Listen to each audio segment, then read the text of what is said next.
Hi, I'm Tim. Welcome back to Watches Tonight in Watchbox Studios. Hi everyone, welcome back to the Watch Insider. My name is Brian and thank you for logging on. Hello! Happy Friday and welcome back to the Trading Desk with myself, Joshua Thanos, and my partner, Jason Main. Thanks for logging in, guys. Let's jump straight to another independent horology house out of Geneva, and also a little bit wacky in its own right, but reverent of the standards, styles, and traditions of Geneva watchmaking. So this is actually a, call it early 2000s Roger Dubuis Perpetual calendar with a black dial. Is it white gold or platinum? This one, I believe, is a white gold. It's white gold. So in white gold with the black dial, Breguet numerals, you have call it the AM PM indicator there on the right side with the green and yellow, which is definitely a unique and color choice.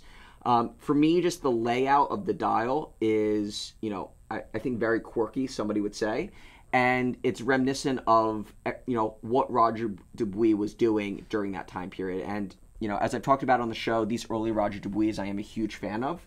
And they've become, increasingly rare and definitely more collectible. And I think that it's one of those few, call it late 90s, early 2000s watches that are not quite current, but not quite vintage, that fall at that in-between point, similar to the brass movement FP Journes, that I think just offer a really good opportunity to get an interesting, unique watch that I think has future upside. Definitely. They were low production pieces back then, and this particular Hommage 37 was designed to evoke more Patek Philippe than anything else, with the Breguet-style appliques on a black dial base and the dimple-style minutes and seconds track outboard, as well as a case inspired by many of the watches that would go on to be known as Calatravas by collectors, and even some vintage chronographs like the old 130. The aperture-style day and month of the Perpetual calendar, evocative of 1940s and 1950s Patek Philippe Perpetual calendars, and then the movement on the case back. This is the Roger Dubuis RD5739. It's a Perpetual calendar, but it's based on the Longines L990 that later became the Breguet 8815, a high horology, ultra-thin automatic, super slim. The caliber is just a little bit less than 2.5 millimeters thick on its own. Twin mainspring barrels, including one open barrel to make it thinner still. Geneva hallmark finish, and Geneva hallmark, in fact, it does bear the celebrated Poinçon de Genève. This watch, one of only 28 made in exactly this style, this case, and this dial combination. The nice thing about Roger Dubuis from this period is that most of the watches were built in small flights and then discontinued. So while the company built very few watches in an absolute sense, individual variants tend to be even scarcer than the outright production numbers of the manufacturer would suggest. And I believe this Perpetual calendar module was also designed with the assistance of Jean-Marc Viderecq and Agenor, another August Geneva institution, complicated watchmaking. So it's a bit of everything good in Geneva watchmaking, past and present. Yeah, I mean, this watch is, completely up my alley. I mean, I just think that the size is perfect, and it's unique, and again, like, it's just, you've got the brushed finish on the sides, you've got the high polish finish going around the bezel. It's a concave bezel, which actually gives the appearance that the watch is a little bit larger than it is. And I just think that it was just beautifully executed. All the hallmarks are still very much intact. So just an absolute winner. Lovely watches to own, and also versatile watches with a black dial and a white metal. You can wear that with just about everything. It's not a water-resistant watch, but it does have a sporty side to it, and I appreciate that fact because it looks bigger than a 37, and I do think 37 is an excellent size for a watch called Hommage, especially when the subject of the Hommage is principally Patek, which did not build giant watches through the 20th century. I feel like I have to have this. The last temptation of Brian. and I think the way you collect evolves a little bit, and I've had these conversations with people before, so I thought it's a good way to talk about it on the show. So right now, well, number one, the reason why I think both of us collect watches is because we're in the industry, right? Yeah. Which is a little bit different than our customers who are buying watches from us, or our friends who buy watches who are not in the industry. For them, and well, partially for us, it's a celebration of success, right? So, that's the number one. The reason why you buy an expensive watch, because you can buy anything that can tell time. You can pay $3 for a quartz watch that'll tell time. Sure. You're buying your first nice Swiss watch normally because it's a celebration of success. Maybe you worked up to something and now you want to prove to yourself or prove to others that, hey, listen, I can afford something like this. I've accomplished enough of my life that I can, Justify throw away, owning this, or however you want to look at it, justify spending $1, $2, $3, $5, $10, $20, $100,000 on a watch, right? So my first watch was, and I used to wear it a lot on the show, actually, when I first started, because it was really my only watch, was a Panerai, and that's kind of why I like Panerai so much. It was a Panerai 380, which was it's a manual wind Radomir, and it's stainless steel. It's got the OP logo, black seal on there. At the time when I bought it, it was a $4,900 retail. Not too long after, they dropped the retail to $42,000, which was super awesome. Thanks, Panerai. I really appreciate that. And then they discontinued it as well. Right. Now they have like a newer version of the watch. But yeah, that was my very first Swiss watch, like real watch. I had some G-Shocks. Had some like mall junk watches. I remember that watch. I think I wore that watch for a weekend one time when we were down in Florida. Yeah, it was a good watch. Yeah, it was. It was a really good watch. That was my entry into Swiss watches. It got me comfortable because, to be honest with you, before I started selling watches, I got into watches. I really didn't wear them. I just didn't really think about it. I had a cell phone. Never really understood, why somebody would spend the money on a watch. Right. So once I was in the industry and I saw the watches and I started seeing people spend money on them, and I started looking at this, I'm like, all right, well, number one, it's a store of value, right? So there's not a lot of luxury goods that you can buy that are worth the money. That are especially in this price range. Sometimes there's some Ferraris, I guess, that you can buy and they're worth money. Right. But normally, you go buy a Lexus, you buy a Mercedes, and it's worth, a fraction of what you paid for it. That's kind of what luxury is, right? With watches, I guess that can be the case as well. But if you buy a pre-owned watch, for the most part, it's going to be worth, usually at least 75% of what you spend. So it's a store of value for a lot of people.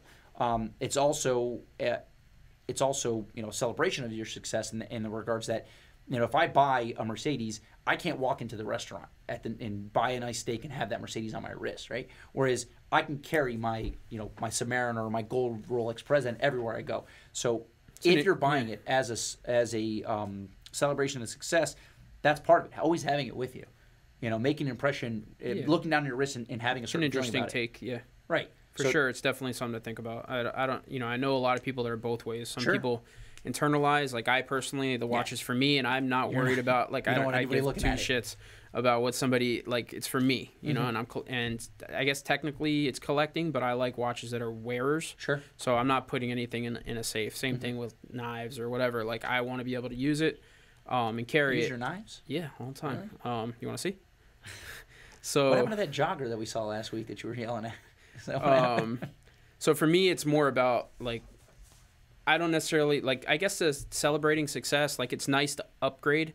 I grew up around watches. Mm-hmm. My grandfather was into watches. My father was into watches.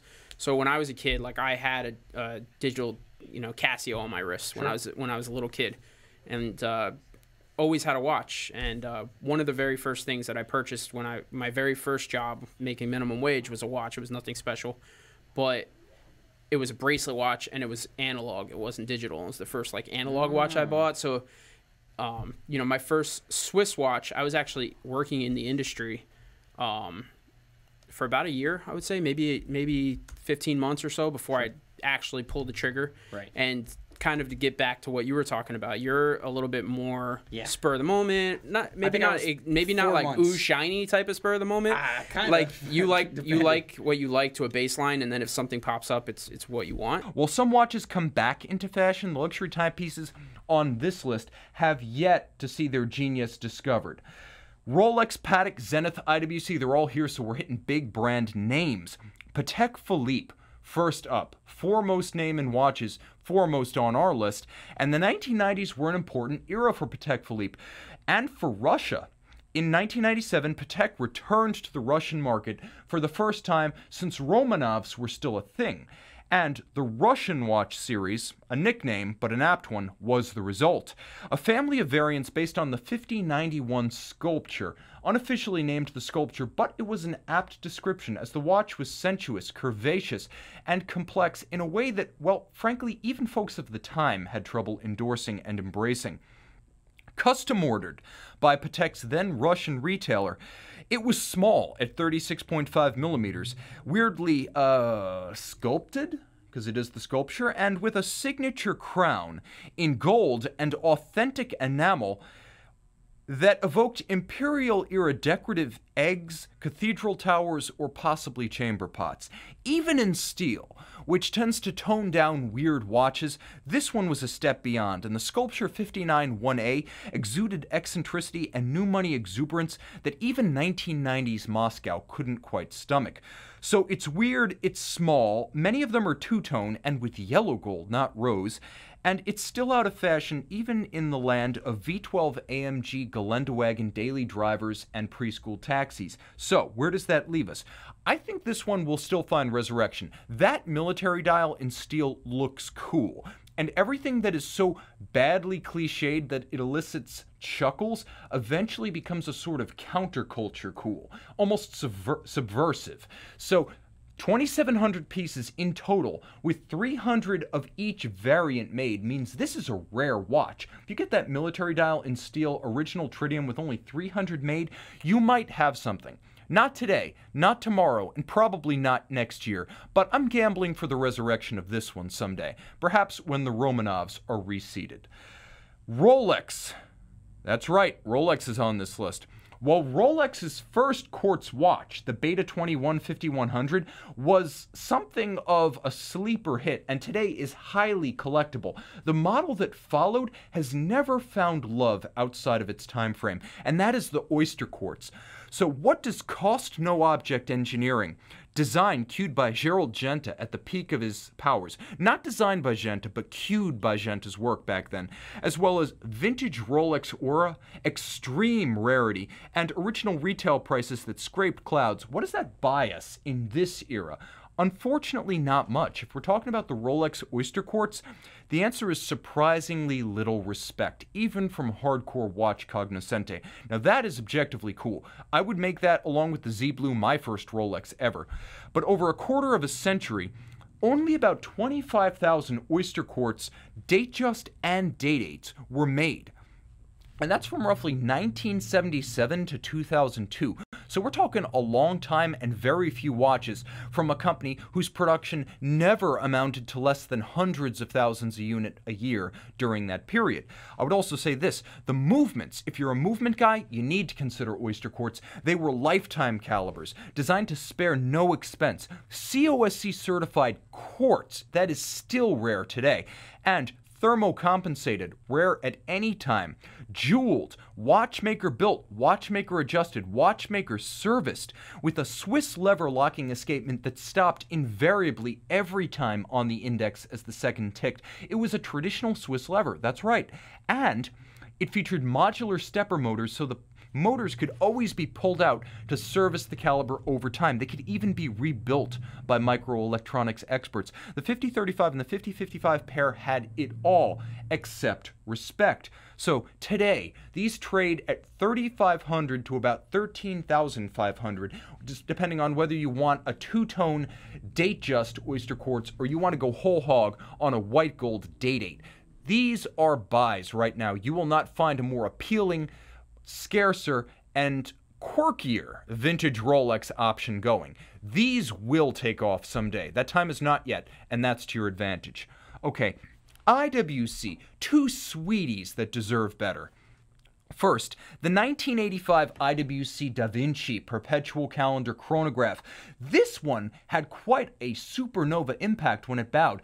Designed by the great Hanno Bircher and engineered by Kurt Klaus, the watch was a sensation when it bowed at Basel 1985. A stupendous recommitment to traditional, complicated mechanical watchmaking by IWC. It was the talk of the fair. That said, it had a long run, and if anything, the world changed around it, because during its 24-year production run, watch buyer tastes certainly altered, even if the 39mm case and bubble sapphire and hinged lugs mostly stayed static. So let's see what it's got against it. 39mm, it's small. It's got a bit of a bubble profile with that plexiglass crystal, and it is a plexiglass crystal. Not everyone can buy into that on a luxury watch. It's often in yellow gold and always hinged lugs. That's the thing. But it's a gem and a lovable bargain, especially in steel. You can pick up the steel models all day long, boxes and papers for $7,000 to $10,000, and you're getting an automatic perpetual calendar chronograph designed by Hanno Bircher, who's sort of below the radar watch nerd love affair, kind of a fixation, a guy who designed some of the best IWCs of the 80s and 90s, and Kurt Klaus, who needs no introduction. So, it inspired the 2017 IWC Da Vinci Perpetual Calendar, and maybe that's the wrong kind of way to rehabilitate this one, because that watch also stumbled on release. So what do I say? I say buy them to love them, buy them for technical interest, gamble on resurrection long term, but for now, this one remains profoundly uncool. A wallflower if ever there were one.